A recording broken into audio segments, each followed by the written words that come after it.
Welcome to the Her Story Circle podcast, the podcast that brings you the extraordinary tales of everyday women who are changing the world. I'm your host, Gertrude Mache, and I'd like to acknowledge traditional custodians of the land on which we meet today. I also like to pay my respects to elders, past, present, and emerging. Every week, we dive into the lives, challenges, and triumphs of women from all four corners of the globe. We're here to inspire, enlighten, and connect, sharing stories that uplift and empower. So grab a cup of coffee, settle in, and join us as we explore the incredible journeys of women shaping our future. This is Her Story, where every woman's voice matters. Hello, everybody, and welcome back to the Her Story Circle. This is Gertrude Mache here in beautiful Melbourne, Australia. And today I am graced with the presence of two amazing young people. Welcome, welcome, welcome to our tribe. As you know, Her Story is not just about women. It's also about men who are making a difference in the world. And I have a very unique story for you today. So please introduce yourselves. Tell everybody your full names, where you're based, and share your story with us today. Hello, my name's Kale Sudhoff. And I am Allie Gray. And we're based here in Salina, Ohio. All right, do you want me to go first? Yeah, I'll have Kale share his story first. All right, so I am a children's book author and illustrator. I like to write for those with exceptionalities. That's what we call in the teaching world. It's basically some kids find certain things that other kids might find easy to be extremely difficult. And so where I originally began with this, when I was born with a stutter. So that really made things hard for me growing up. It was really hard to read. And just reading out loud just gave me so much anxiety. And so I just tried my best to stay away from books and everything to do with them. I really didn't like them. And fast forward to when I was about 15 years old, I was just sitting there one night with my thoughts, and a word popped into my head, and that word was author. And I knew I was not trying to think of this word. I would never try to think of this word. And I was just like, God, if this is you, you've got the wrong guy for this. And I just put the thought away. I thought it was over with, and I went to bed. And then the next morning, my grandma was at our house, and immediately when she sees me, she pulls out her phone and starts telling me about this children's book author she saw on Facebook. And bells sort of went off in my head. I heard that word author, and my head snapped back to the night before. And I just told myself it was a coincidence, didn't happen. Later in the day, my sister was studying to be a teacher at the time, and my mom was talking to her. She was like, you know so much about kids, you should be a children's book author. And I heard that word again, and I was getting a little skeptical at this point, but just let myself push it out of my mind. Later that night, my family was watching TV while I was drawing, and I just got this feeling to look up. And my family was watching this game show, and every time a new contestant would come on, they'd say their name and what they did for a living. And I look up, and there's this older woman standing there just staring dead down the barrel of the TV, and she says, I am a children's book author. And I just sort of broke down at that point. I got out my phone, downloaded Google Docs, and just started writing. And I was astonished at how natural it felt, almost like a certain part of me I'd never really used. And I had just been ignoring this whole part of my life that has really come to define me as a person. And I don't really know what I would do if I weren't an author. It's just crazy to think that Jesus Christ can take your just the worst part of your life and turn it into your greatest triumph. And I'll continue to tell that story for the rest of my life. So my story is a bit longer and sort of all over the place, but I will try my best to get you guys through it. So starting in 3rd grade, I had an interest in learning sign language. There was an older woman at my church that had a deaf son, and I always noticed no one was really talking to him because they couldn't communicate with him. They had to sign to him, and a lot of people didn't know sign language. So in church, I was always sitting behind them, and I always tried to see what they were signing or understand what they were saying, but I never could. Luckily, I was in 3rd grade at the time, and she was a teacher or an interpreter at my local elementary school at the time. And I had asked her if she would ever be willing to take a couple recesses of her day and teach me sign language. She was more than willing, and of course I was more than willing because I didn't like recess anyway. I didn't like being out in the cold. So she said she would start teaching recesses with me, and me and 2 other friends started to learn. We did that up until 6th grade, and we formed a sign language club in 6th grade with a bunch of other peers in my school, and we really all spent recesses, like multiple recesses, trying to learn this language and figure out. We paid tributes to a former president that had passed a couple years ago. So we really tried to make a difference with our sign language at such a young age. When I got into middle school, the group kind of split apart because we had one move, and it just really didn't work with the transition of school. So I kind of lost it, and there was no one in our school that I could communicate sign language to, and the kid was no longer in my church at the time. So I just kind of lost my sign language there for a little bit. When I got into high school, I started taking College Credit Plus classes, and this was my freshman year. And instead of Spanish at the high school, I wasn't a huge fan of Spanish. I could never get it down. Something just didn't click for me. So I started to look into College Credit Plus classes, and ASL was an option, which is American Sign Language. So I started to pick up American Sign Language again, and I had the absolute best professor. She's definitely one of my favorite teachers I've had so far. She really made the love for the language come out of me full circle.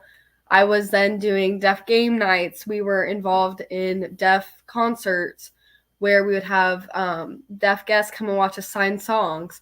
So it was really cool that instead of just making it a class, she really made it a full experience for everyone trying to learn the language. And we really connected with the deaf community that way.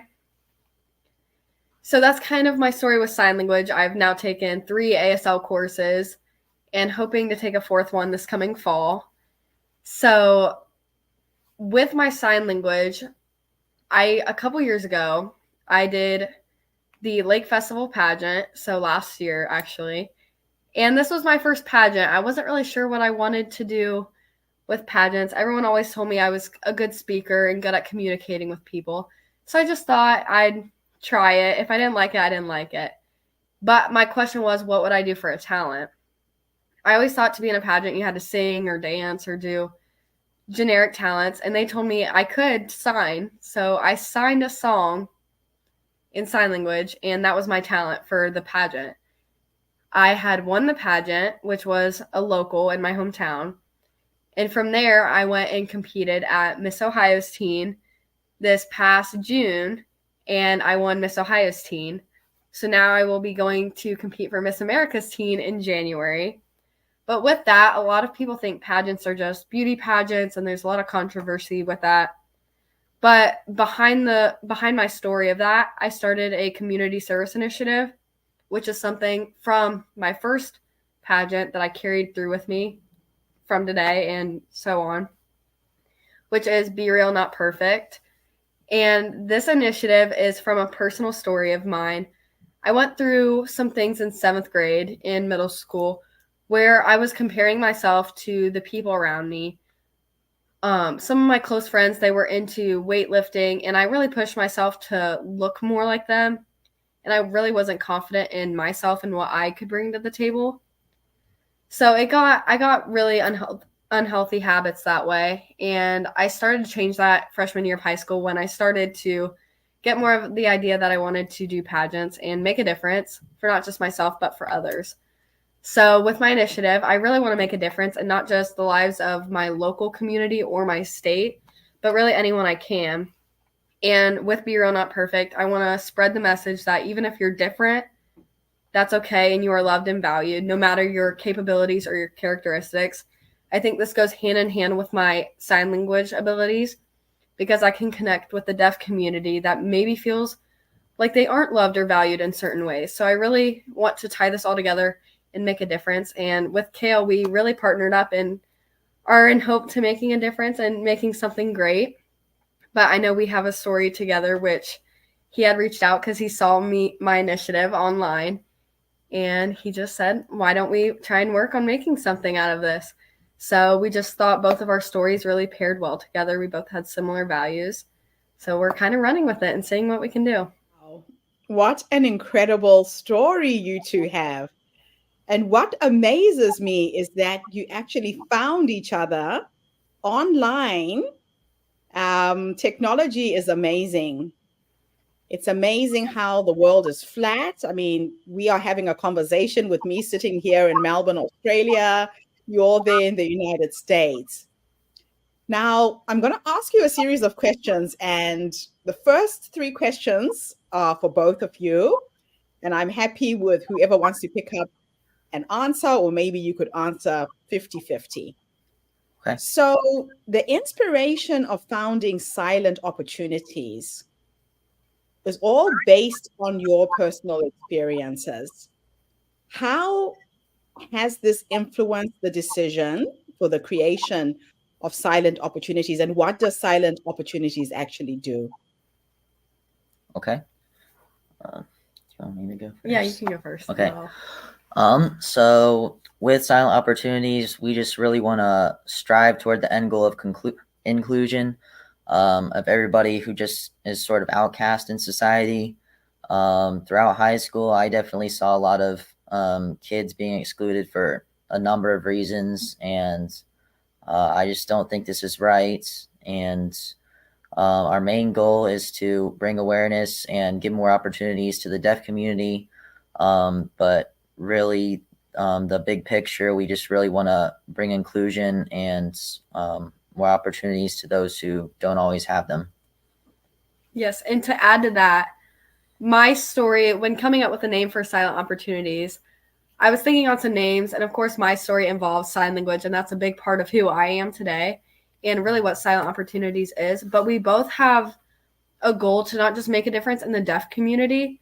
I know that is a focus for us right now, but there are so many people out there that feel casted out, and we really just want to put that in the rear view window. We don't want that to happen.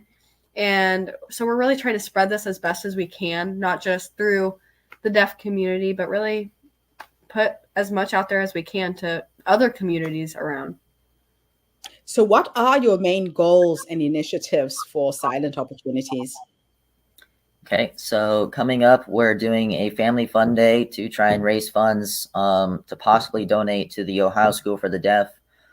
We also want to eventually try and maybe make up some scholarships to give opportunities to those affected or who have a family member who might be deaf. Just really giving back to our community. And we really wanted to not just really donate to like a national thing, try and keep it close to home. And once again, striving towards inclusion. Mm-hmm. So we're really open to, I know our first fundraiser, like he said, is a family fun day. After that, we're looking to hopefully raise money, of course, through any other fundraisers that come to our minds. But I know the podcast we've been on others previously. Those have helped spread our message because we know Ohio and our hometown Salina is such a small town. So really trying to spread this message as best as we can to get as many voices with us would be awesome. That's just amazing. So can you share a memorable experience or a milestone that you've achieved through your work with Silent Opportunities? I know that, Kale, when you were talking, you said, I'll leave this for later. I could feel that there was another story there that you can share. Okay. We are just starting out with our organization. Well, a memorable experience that I've had that's really just instilled these values in me. This was my first book signing. I was sitting there. It was towards the end of it. I had a lot of friends and family come, but I was just really not seeing the effects that I was wanting. I wasn't seeing the impact on the people that I was writing for. And I just sat there and I just sort of prayed and said, God, why did you have me write this story if I'm not going to see the impact? Mm-hmm. And not 5 minutes later, the door opened and in walked a 12-year-old girl with special needs. And she had her father with her and her younger sister who did not have special needs. And I was just astonished at the difference that her father treated her compared to her supposed normal sister. Mm-hmm. He just looked upon her with a look that I can't even describe. And as soon as she saw me, she walked right up to my stand and just started talking to me. She had no idea who I was. And as soon as her dad saw this, he wheeled a chair over and sat it next to my table, sat her down, took his other daughter, and walked away. And me and her sat there for a good 20 minutes just talking, and I said maybe 3 words the whole time. She just wanted somebody to listen to her. And at that point I began to realize that the impact, it doesn't have to be so great that impacts so many people. In the stories of the Bible, Jesus always went after the one. He was always looking to make a difference in one person's life. And in that moment, it just sort of hit me. And my heart was breaking for this young girl. And that story, although she had no idea who I was placed in that exact space at that exact time to be there for her. And after we talked, she got up. Her dad said it was time to leave. And the last thing she said to me was, maybe someday you'll write a story about me. And that just has really driven me throughout all these years. And yeah, I just really want to bring forth the ideas of inclusion, because so many people out there are never going to get to see that young girl's beautiful personality because they can't get past what they see with their own 2 eyes. Yeah. There's so much untapped potential in people like that. So my next 3 questions are for you, Allie. As Miss Ohio's Teen 2024, how have you used your platform to advocate for the deaf and hearing loss community? Yes. So I just won Miss Ohio's Teen in June. Okay, And so it's recent. yeah, so it's really recent. And we just recently formed Silent Opportunities. So I'm trying to match those as best as I can. But starting off, I've reposted. We did a podcast not too long ago. Someone was from, I forget where it was, but she was out of the country as well. And I had reposted she made a little post. So I had reposted that. So I really think I promote my personal initiative, which is Be Real, Not Perfect. And as we start coming up with more silent opportunities, I really will focus my social platform on what me and Kale are working on, because this is really a big part of my life now, along with my personal initiative and others. So my social media is probably my best way to spread this message right now as Miss Ohio's Teen. I really just think reposting as many podcasts as I can and pictures of our fundraisers, I really think that'll all help play hand in hand together. Now, as a young woman, especially living in America, beauty and the concept of beauty can work against a lot of young women. A lot of young girls are looking at the social media influencers. You're now in the beauty pageant world. Mm-hmm. What do you think can be done to change this misconception of people's view of beauty? And how do you think you can use this platform to turn that around for teens? Yeah. So I love that you asked that, because that is exactly what I've been doing for this past year and what I plan to do throughout my next year as Miss Ohio's teen. One of my personal initiative, like I've said, is Be Real, Not Perfect. I have learned from a very young age what it was like to not be perfect. I idolized my best friends, and I always thought they were the perfect person. I would idolize influencers on social media. But when I started to get in high school, I started to realize social media, there are positive aspects to it, but there's a lot of negativity when it comes to Instagram or other social media platforms. And you really don't know what's true on social media, whether it's filtered or photoshopped. You never know. And with my initiative, when I first won my first local pageant in my community, I stayed with the same initiative, Be Real, Not Perfect. And my goal was from that point on, I was not going to be using any filters on my post.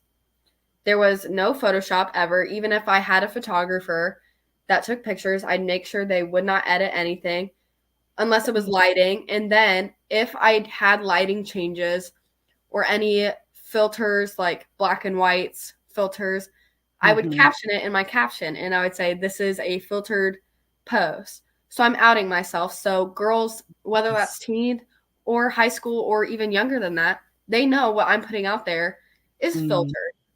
So I think really just being vulnerable on social media is so important, because a lot of younger girls, they don't understand, oh, what's Photoshop and what's not.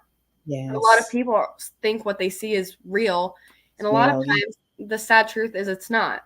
So with my whole platform, everything I'm posting is real. I do behind the scenes of a day in the life, and there's funny clips in there. I'm being myself. I'm not showing a filtered version of myself, which is really just so important. And that's definitely what makes me unique when it comes to pageantry, because there is that misconception of, oh, you have to be perfect. You always have to do this or look a certain way. But I've really transformed that with my platform, which is something I love, because when you see me online, that's who you get in real life. And that's been my biggest thing throughout this whole process. That is just wonderful. So what advice would you give to other young people who want to combine their passion and community service efforts? I would tell them to be themselves. Definitely.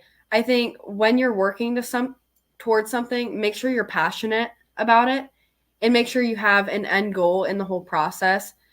I always say to find people you want to impact and hold them really close, because everyone thinks, like Kale said, you have to impact a bunch of people, but it's really, the goal is if you change one life, that's already one life changed. So when you're making a difference in your community, just try and reach as many people as possible, but make sure you're taking the time to really connect with each person you're making a difference for. So I really think just putting your real self out there and being an example and a positive role model for people to look up to is so important. Just one more thing, set goals and have people to keep you accountable for them. Just really try and stay motivated and always keep your mind on the end goal. I love it. So now the next 3 questions are for you, Kale. Your children's book, Born to Stand Out, is aimed at raising awareness about the deaf and hearing loss community. Can you tell us more about the story and the message that you hope to convey? Okay, so the basis of this story, the main character is an elephant named Evelyn. She was born deaf, and she finds it really hard to make friends at her school. She doesn't like to put herself out there because she doesn't think that anybody's really going to pay attention to her. She can't communicate the same way as other people. She loves to paint, much like I love to draw, and she likes to spend more time in her imagination rather than going out and trying to make friends in the real world. It takes some really inspiring words from her mom to just realize that she was made on purpose for a purpose, exactly how she is, and she doesn't have to try and be anybody else. She doesn't have to do everything the same way as everybody else, and At the end, she finds a new way to communicate with others, and that works out pretty well for her. That's fantastic. So, how has your mother's experience with Ehlers-Danlos syndrome influenced your work and dedication to supporting children with disabilities? Um, well, that has been a big part of my life. Always Tell us coming. what it is first Okay. so that people can understand. So Ehlers-Danlos syndrome, a lot of their sort of joints can come undone. There's a lot of other adverse effects. She also has a mast cell disorder, which can make her react to pretty much anything. She can't have a lot of foods, and it just makes life really hard for her.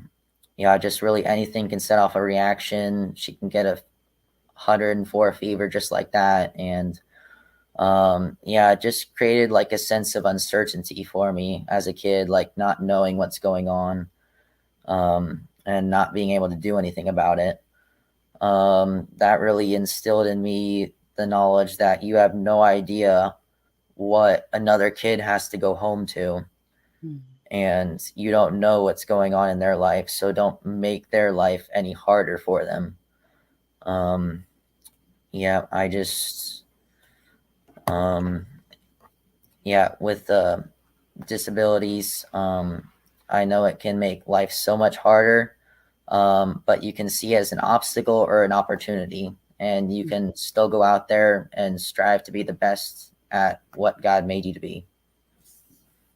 I love that. You've really taken something that you've experienced firsthand and wrapped it into your work.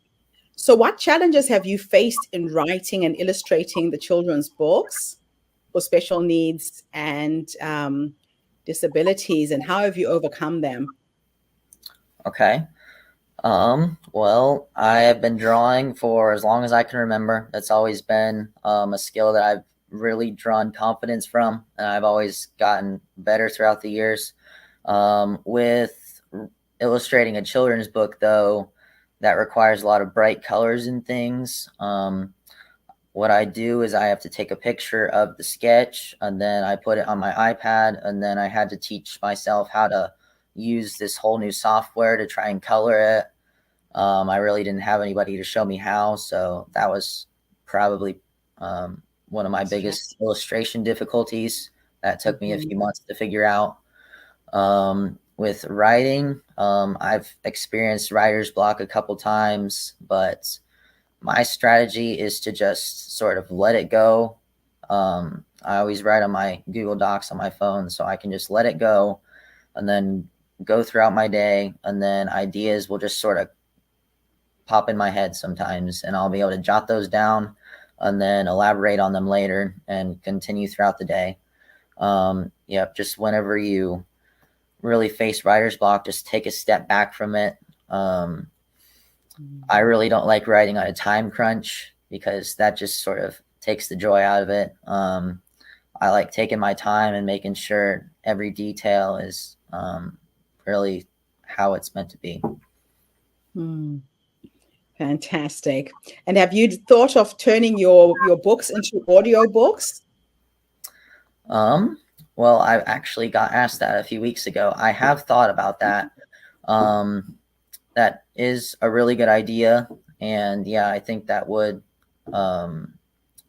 be a good idea because I'm really not a great reader. Like, I'll have to go back and read the same sentence a couple times just for it to stick in my head. So for it, I definitely respond a lot better when people are like reading it and I can just listen to it. So yeah, that is something that I should really think about.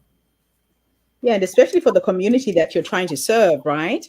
Yes. That would really help them take in your content. So my last question for the two of you is, looking ahead, what are your future plans for Silent Opportunities, and how can the community support your mission? Okay.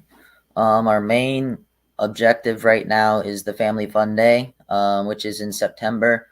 Would you mind putting our website on the notes if I email it to you, or I could just say it right now if that would work? If you want to type it in the private chat, I can actually share it with the video. Okay, I'll do that here in a second. But if anybody can go to our website, there's a fundraising tab on there, and it will take you right to a GoFundMe. So anybody who would like to donate to our cause can just go on there and donate really easily, and we'd greatly appreciate that. That's a great way to get involved. Our website has pretty much everything we're involved in, so if you want to learn more about us, you can just go on there, and that has everything you need to know. And while he's typing that, Silent Opportunities, that the one? Yes. Okay, fantastic. And you were going to say, Allie? So to add to that, while Kale is typing this out, it's definitely been our big priority, the Family Fun Day. But another big priority is really getting funds just to help us take this message further. I know there's going to be a lot of things we're planning to do to raise money, but to make that happen, of course, you have to have a little thing to fall back on to help. So I think really just fundraising and having people help us make the difference we want to make is really important. I know as we get out there and on more podcasts and get more people involved, our message will get spread more. And hopefully that'll touch some ears that'll be interested in hearing our story and what we want to do with that. So I think it's going to come with time, but I hope we get to reach as many people as possible, and people would love to help us out through funds so we can really make a difference in as many lives as what we can. Fantastic. Well, listen, thank you so much for both of you coming in and sharing your amazing story with us today. It always inspires me when I find young people who have a conscience, who are seeing that they can be the change you want to see in the world. Very, very inspiring. Keep going. Do not tire. And I'd love to stay in touch with you guys and maybe do a follow-up interview a year from now and see where you're at, and just keep track with your progress and keep supporting you in that way. Thank you so much for having us. Yeah, thank you so much for having us. It's an absolute pleasure. And thank you to everybody who's tuned in today. The Her Story Circle is a social impact movement. We're not just a podcast. We bring you the stories and voices of people from all over the world who are making a difference in their own communities or globally. We share these stories to uplift you, inspire you, energize you, but most importantly, to empower you with knowledge and skills so you can do the same. So tune in again tomorrow when I interview yet another amazing guest. In the meantime, have a fantastic day, morning, or evening, wherever you are in the world, and bye for now. Thanks again for the interview. Thank you for tuning into the Her Story Circle podcast. I hope today's story has inspired you to believe in the power of our stories and the difference you can make in the world when you use your voice. I'm Gertrude Mache, and it's been an honor to share this space with you, where voices from all walks of life come together to weave a rich tapestry of diverse perspectives. Don't forget to subscribe, rate, and review our podcast to help us share these stories with more listeners. Follow us on social media by looking for the Her Story Circle podcast for more updates. And join us tomorrow for another episode filled with courage, resilience, and empowerment. Remember, your story matters, and together we're building a stronger, more inclusive world. Until next time, keep making her story.